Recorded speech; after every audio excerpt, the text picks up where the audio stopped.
Seja muito bem-vindo ao canal Refúgio Teológico. Meu nome é Silvio Firmino e eu espero que vocês estejam muito bem para a gente poder dar continuidade ao nosso estudo, a nossa busca pelo conhecimento. Tá? Sejam todos bem-vindos ao nosso canal, ao nosso espaço, para podermos, assim, transmitir um pouco de conhecimento que nós temos adquirido, tá bom?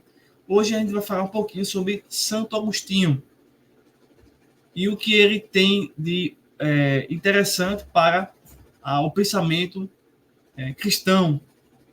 A princípio, Santo Agostinho ele tem uma argumentação muito interessante para dizer que Deus não é a origem do mal.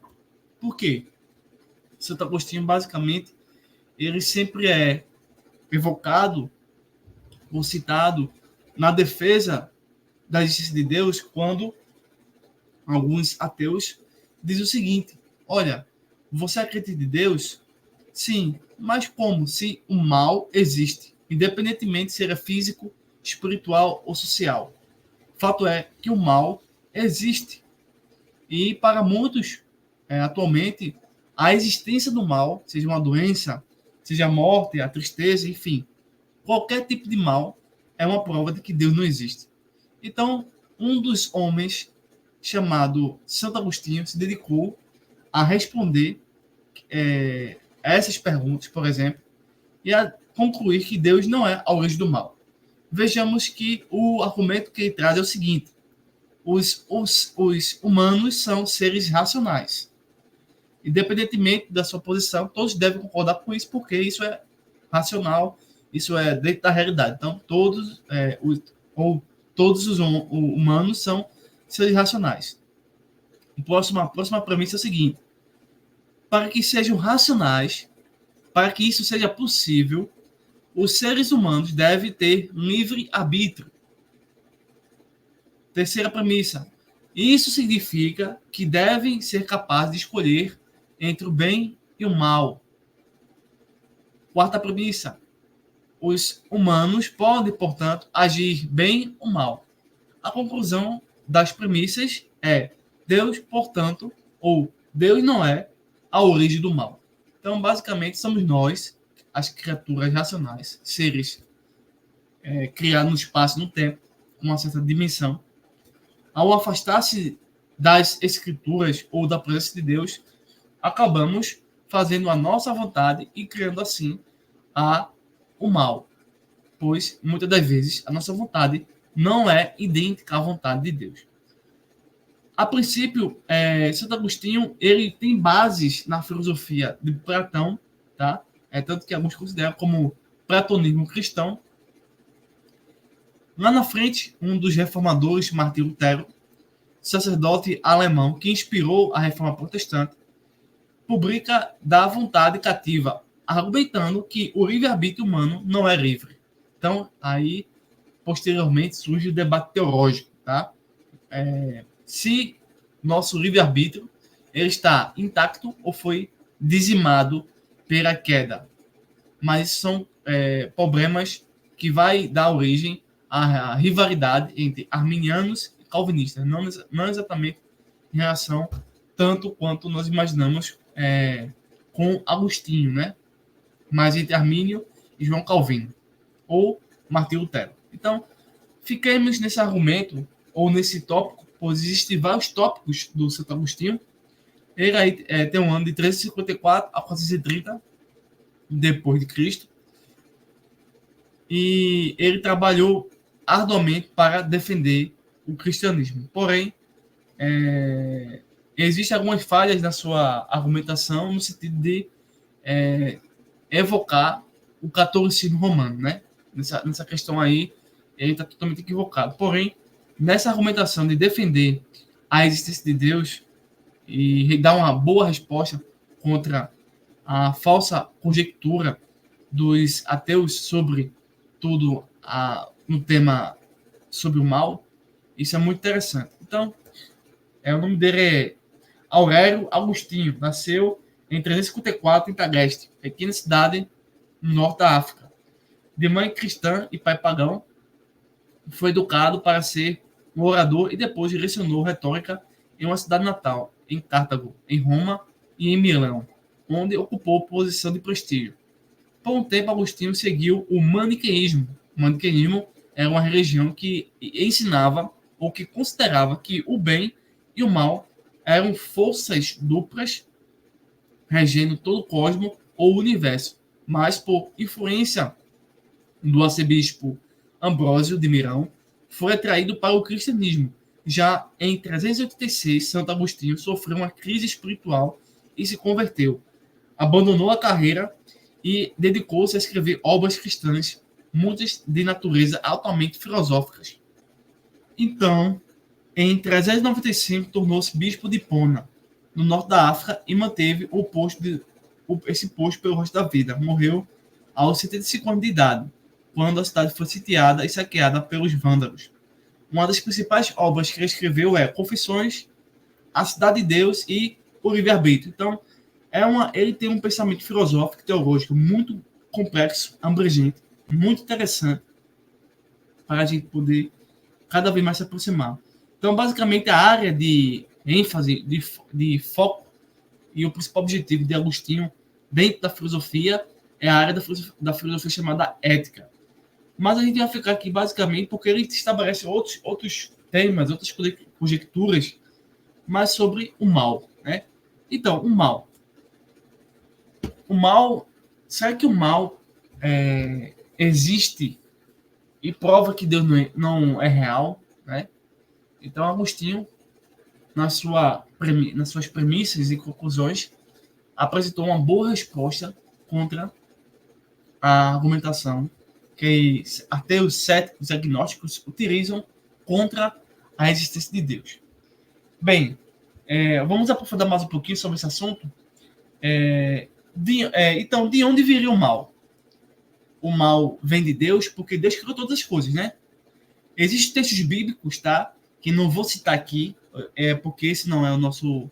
Nesse vídeo, não há necessidade de citar esse texto, tá?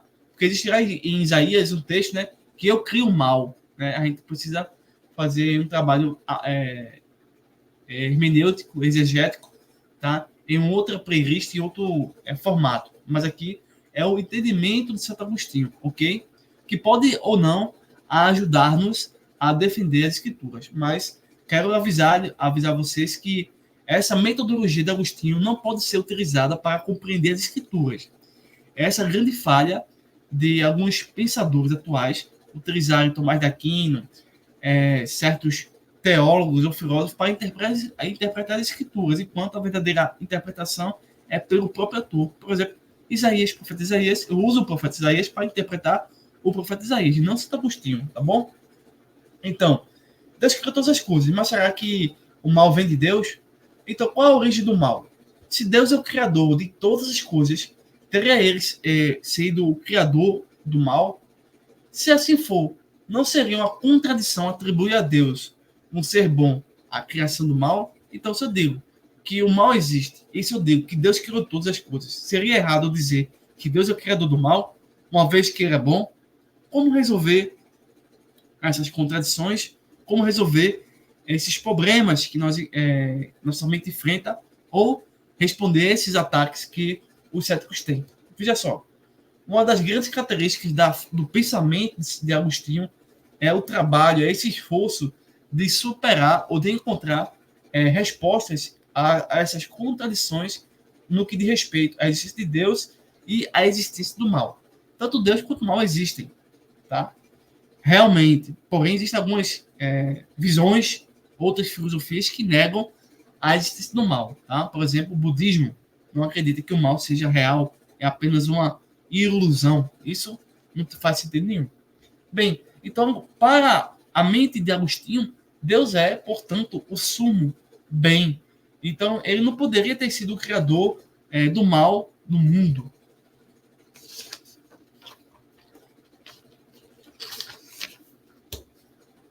Então, Deus, portanto, não poderia ter sido o criador de seres que não correspondessem à sua essência. Qual seria a fonte do mal no mundo?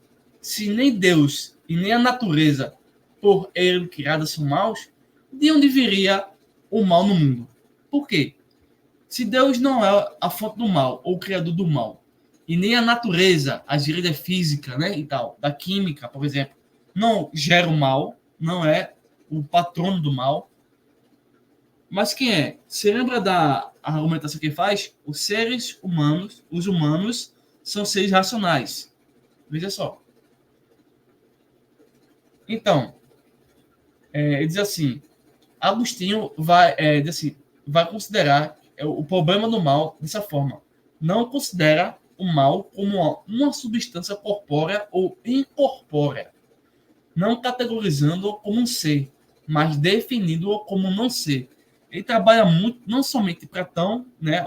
Ele usa muito a mentalidade de Platão, mas até me esqueci agora, ou do filósofo, Heráclito e Parmênides, né? Quando ele fala do ausência, né? Do não ser e do ser. Né? São eles dois que trabalham nessas questões. Então, Agostinho, né, vê o mal nessa visão de que ele não é um ser, mas simplesmente a ausência do bem. Então, o mal não é algo, mas a falta do bem. Já nas Confissões, que é uma das principais obras, né, ele vai apresentar a concepção que Agostinho tem sobre o mal, isto é, a falta de bem. Então, a gente precisa entender o seguinte, que Agostinho tem uma definição de mal, tá, para defender o cristianismo, defender a existência de Deus, porém, às vezes alguns ateus, céticos e relativistas têm uma concepção, uma terminologia de mal diferente do que Agostinho está imaginando. Então, talvez no debate que as pessoas tenham, não consigam resolver isso, por causa das definições opostas. Então, Agostinho tem o mal no sentido da natureza caída. Né? Por quê? Se o ateu está debatendo o mal, ele não vai entender que é o mal ali advindo do Gênesis, né? Vai inventar uma outra busca para definir o mal. Então, apresenta, né, essa concepção de assim, procurei o que era a maldade e não encontrei substância, mas sim uma perversão da vontade desviada da substância suprema. Então, Agostinho se apropria da noção neoplatônica de não ser, chegando à conclusão de que o mal não é um ser, né, mas um não ser, ou seja, a ausência do bem. Quase finalizando aqui. Então, mas o mal pode estar nas criaturas de Deus, pois é a privação da vontade de se dirigir ao bem. Fenômeno possível somente às criaturas. Por isso que ele diz que os humanos são seres racionais. Então, só por causa desse fator é que as criaturas podem criar esse fenômeno, né, do mal. Então, o Criador, sendo o bem supremo, não possui privações de se voltar para o bem, pois ele é o próprio bem. Ele não pode deixar o bem, mas a criação ou os seres racionais conseguem deixar de obedecer o Deus. Então, logo o mal não é logo o mal, que é a privação do bem, não está em Deus.